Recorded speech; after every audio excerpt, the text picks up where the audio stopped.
సువేందు అధికారి ఇప్పుడు ఆయనకు పెద్ద పరీక్ష. ఇప్పటికే బంగ్లాదేశ్ సరిహద్దుల్లో ఉన్నటువంటి వివిధ జిల్లాల్లోని తీవ్రవాద భావజాలికులు చేస్తున్నటువంటి అరాచకాలతో విసిగిపోయి ఉన్నారు.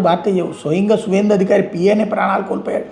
దాదాపుగా 7-8 మంది భారతీయ జనతా పార్టీ కార్యకర్తలు హత్యకు గురి కావడమో లేకపోతే తీవ్ర గాయాలు పాలవడమో జరిగింది. ఇళ్ల మీద బాంబు దాడులు జరుగుతున్నాయి. ఈ నేపథ్యంలో ముఖ్యమంత్రిగా ప్రమాణ స్వీకారం చేసిన సువేందు అధికారి హోంమంత్రిత్వ శాఖ తన దగ్గరే పెట్టుకుంటానని, ఏ ఒక్కడిని వదిలిపెట్టే ప్రసక్తి లేదన్నారు. నేను ప్రతీకారం తీర్చుకోబోతే నేను హిందూకి పుట్టలేదు లాంటి స్టేట్మెంట్ ఇవ్వడం ద్వారా సంచలనం సృష్టించారు. రాబోయే రోజుల్లో పరిణామాలు చాలా సీరియస్గా ఉంటాయి. మరోవైపు పశ్చిమ బెంగాల్లో రాబోయే 6 నెలల్లో యూనిఫామ్ సివిల్ కోడ్ అమలు చేస్తామని హోంమంత్రి అమిత్ షా కూడా ప్రకటించడం. కాబట్టి రాబోయే రోజుల్లో కొన్ని ఘర్షణ వాతావరణాలు నెలకొంటాయి.